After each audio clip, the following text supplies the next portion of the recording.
Hello नमस्कार दोस्तों, एक बार फिर से आप सभी का स्टडी वाला चैनल में स्वागत है। आज आप सभी लोगों को हम साइंस का यूपी बोर्ड का जो साइंस होता है हाई स्कूल का, उसमें जो बहुविकल्पी प्रश्न आता है ऑब्जेक्टिव टाइप का, वो क्वेश्चन बता रहे हैं। जो कि तो साइंस जो हमारा सब्जेक्ट होता है, साइंस सब्जेक्ट जो है 3 पार्ट में डिवाइड रहता है, केमिस्ट्री, फिजिक्स और बायोलॉजी में। तो इसमें आप सभी लोगों को हम केमिस्ट्री बता रहे हैं। क्योंकि केमिस्ट्री क्या होता है, 3 नंबर का पूछता है ऑब्जेक्टिव टाइप विकल्पी क्वेश्चन में 3 नंबर का आता है केमिस्ट्री का। तो उसी 3 नंबर को हम बताने जा रहे हैं कि 3-4 क्वेश्चन, जो भी 4-5 क्वेश्चन हम लिखे हैं इसमें से, तो अब संभावित है कि 3 नंबर का क्वेश्चन तो आ ही जाएगा आप सभी लोगों का। क्योंकि ये जो हम क्वेश्चन लिखे हैं, जो क्वेश्चन लेकर आए हैं, वो प्रीवियस ईयर क्वेश्चन पेपर में आ चुका है और एनसीईआरटी में भी आ चुका है। तो बता रहे हैं, पहला क्वेश्चन हमारा है जो Fe2O3 + 2Al gives Al2O3 + 2Fe, यह किस प्रकार की अभिक्रिया है। इसमें आपको बताना है कि यह किस प्रकार की अभिक्रिया है। हमारे पास 4 ऑप्शन है। पहला ऑप्शन है हमारा संयोजन अभिक्रिया, दूसरा है द्विविस्थापन अभिक्रिया, तीसरा है वियोजन अभिक्रिया, चौथा है विस्थापन अभिक्रिया। अब इसमें हमको बताना है चारों में से यह कौन सी अभिक्रिया है। तो इसके पहले आप लोग को इसका डिफिनीशन याद होना चाहिए कि कौन सी अभिक्रिया कैसे होती है, उसमें क्या होता है। पहला है आपका संयोजन अभिक्रिया। तो संयोजन अभिक्रिया में क्या होता है कि 2 पदार्थ संयोजित होकर कोई एक नया पदार्थ बनाते हैं। तो इसमें क्या हो रहा है कि 2 पदार्थ संयोजित हो रहे हैं लेकिन 2 पदार्थ इसमें बन रहा है, तो यह संयोजन अभिक्रिया नहीं होगा। दूसरा है द्विविस्थापन अभिक्रिया। द्विविस्थापन अभिक्रिया क्या होती है, जहां आयनों का स्थानांतरण होता है, यानी इसके आयन मिलके दूसरा पदार्थ बनाते हैं। लेकिन यहाँ भी क्या हो रहा है, द्विविस्थापन अभिक्रिया नहीं हो रहा है, चूँकि आयनों का यहाँ पे भी स्थानांतरण नहीं हो रहा है। तो दूसरा ऑप्शन भी हमारा गलत है। तीसरा है हमारा सी वाला वियोजन अभिक्रिया। वियोजन अभिक्रिया क्या है कि जब एक पदार्थ वियोजित होकर दो पदार्थों को बनाता है, तो वहाँ वियोजन अभिक्रिया होती है। लेकिन यहाँ एक पदार्थ मिल के 2 पदार्थों को नहीं बना रहा है, इस नाते यहाँ वियोजन अभिक्रिया भी नहीं होगा। चौथा ऑप्शन है हमारा विस्थापन अभिक्रिया। तो यहाँ विस्थापन अभिक्रिया हो रहा है। कैसे अभिक्रिया हो रहा है, क्योंकि देखिए यहाँ एल्युमिनियम जो है Fe2O3 से यहाँ क्या हो रहा है, एल्युमिनियम यहाँ से Fe को, आयरन को विस्थापित कर दे रहा है, यहाँ निकाल दे रहा है, इस नाते इसमें विस्थापन अभिक्रिया होगी। दूसरा इसी तरह से क्वेश्चन है हमारा, नींबू संतरा आदि में उपस्थित होता है। यानी इसमें बताना है नींबू संतरा आदि में यह कौन सा अम्ल उपस्थित होता है, जो कि 2018 में आया हुआ है और मॉडल पेपर बना है, उसमें भी यह क्वेश्चन आया हुआ है। तो एग्ज़ाम के पॉइंट ऑफ व्यू से बहुत ही इम्पोर्टेंट क्वेश्चन है। जैसे कि हम बता रहे हैं कि अब एसिटिक अम्ल है पहला ऑप्शन, तो आपको जानना चाहिए कि एसिटिक अम्ल में कौन कौन सा आता है पदार्थ। सिट्रिक अम्ल है, सिट्रिक अम्ल में कौन कौन से पदार्थ आते हैं, किसमें सिट्रिक अम्ल पाया जाता है। तीसरा है टार्टरिक अम्ल, किसमें पाया जाता है। लेकिन यहाँ हमारा पूछा क्या है, नींबू संतरा आदि में क्या उपस्थित होता है, कौन सा अम्ल उपस्थित होता है। तो नींबू और संतरा जो भी होते हैं खट्टे पदार्थ, उसमें हमारा सिट्रिक अम्ल होता है। अब पहला ऑप्शन है हमारा एसिटिक अम्ल। एसिटिक अम्ल किस में उपस्थित होता है, एसिटिक अम्ल सबसे ज़्यादा सिरका में उपस्थित होता है।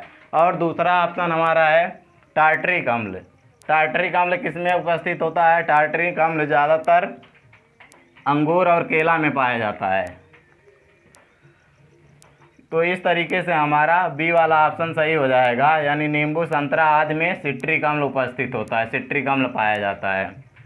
तीसरा क्वेश्चन है हमारा, तीसरे क्वेश्चन में हमारे 4 पार्ट हैं। इस चारों पार्ट में कोई ना कोई क्वेश्चन जो है आ ही सकता है इस बार बोर्ड के एग्ज़ाम में, तो कन्फर्म है चारों, ये जो चारों पार्ट है इसमें से कोई ना कोई क्वेश्चन आएगा। क्यों, क्योंकि ये जो चारों है बहुत ही इंपॉर्टेंट क्वेश्चन है, बहुत ही कई साल प्रीवियस ईयर में पूछा जा चुका है। जैसे अम्लीय जल का पीएच मान, तो अम्लीय जल का पीएच मान कितना होता है, तो अम्लीय जल का पीएच मान 7 से कम होता है, 7 से कम होता है, जो कि 2019, 2016, 2017 में प्रीवियस ईयर में ये क्वेश्चन आ चुका है। तो अम्लीय जल का पीएच मान हमारा 7 से कम होता है, यानी अम्ल का भी हमारा पीएच मान 7 से कम ही होता है।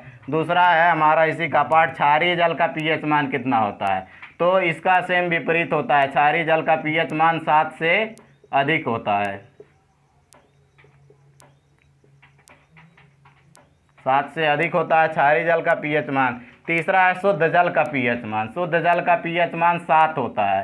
7 मतलब जिसका पीएच मान 7 होता है वह उदासीन होता है, यानी कुछ उस पे तो जिसका पीएच मान हमारा शुद्ध जल का पीएच मान 7 होता है, इस नाते यह उदासीन होता है, न तो अम्लीय होता है न तो क्षारीय होता है।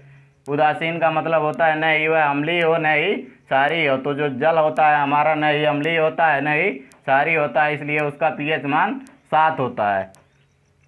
चौथा है इसी में हमारा अम्लीय वर्षा का पीएच मान कितना होता है। तो अम्लीय जो वर्षा होती है उसका पीएच मान हमारा 5.2 होता है, अम्लीय वर्षा का पीएच मान, जो कि ये भी बहुत इंपॉर्टेंट है, 2019 के एग्ज़ाम में आ चुका है। और शुद्ध जल का पीएच मान 2019 में, 2018 में, 17 में, 16 में, इन सभी प्रीवियस ईयर में आ चुका है क्वेश्चन। तो इसलिए ये चारों पार्ट जो हमारा है तीसरे क्वेश्चन का बहुत इंपॉर्टेंट है। इसमें से एक न एक पार्ट तो अब की बार बोर्ड के एग्ज़ाम में ज़रूर आएगा, ये तो पक्का है।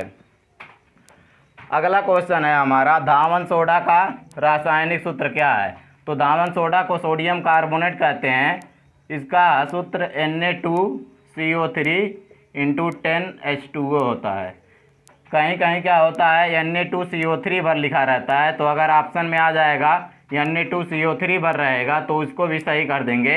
लेकिन अगर Na2CO3 10H2O इन दोनों आया हुआ है, तब आप उस समय Na2CO3 × 10H2O पे ट्रिक लगाएंगे। धावन सोडा का रासायनिक सूत्र ये भी 2020 के एग्ज़ाम में आ चुका है क्वेश्चन। 2021 में एग्ज़ाम हुआ नहीं था, 2022 में एग्ज़ाम होगा, तो संभावना ज़्यादा बनती है कि अब की बार बोर्ड के एग्ज़ाम में यह क्वेश्चन आ जाए। पांचवा क्वेश्चन हमारा है, खाद्य पदार्थों को सुरक्षित रखने के लिए जिंक के स्थान पर टिन का प्रयोग किया जाता है, जो कि 2019 में क्वेश्चन पूछा जा चुका है। एनसीईआरटी का अभी क्वेश्चन यह है। तो इसमें पूछ रहा है कि जो हमारा खाद्य पदार्थ रखा जाता है उसको सुरक्षित रखने के लिए हम जिंक के स्थान पर टिन का प्रयोग करते हैं। क्यों करते हैं? क्योंकि टिन का जो है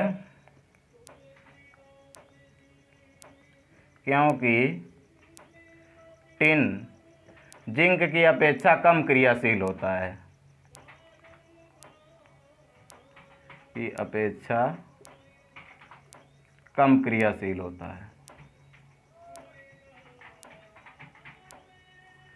जो हमारा टिन होता है वह जिंक की अपेक्षा कम क्रियाशील होता है, इस नाते खाद्य पदार्थों को सुरक्षित रखने के लिए हम टिन का उपयोग करते हैं। तो इस वीडियो में इतना ही। इसके बाद ये हमारा पार्ट 1 था, इसके बाद ये पार्ट 1 हम बनाएंगे। पार्ट 1 में भी 5-6 क्वेश्चन हम इंक्लूड करेंगे, जो कि एग्ज़ाम के पॉइंट ऑफ व्यू से बहुत ही इंपॉर्टेंट होगा। तो अगर ये वीडियो आपको अच्छा लगे तो कमेंट बॉक्स में कमेंट करिएगा पार्ट 2 को बनाने के लिए। इस वीडियो में इतना है, इसके बाद मिलते हैं अगली वीडियो में। Okay, thank you, all the best.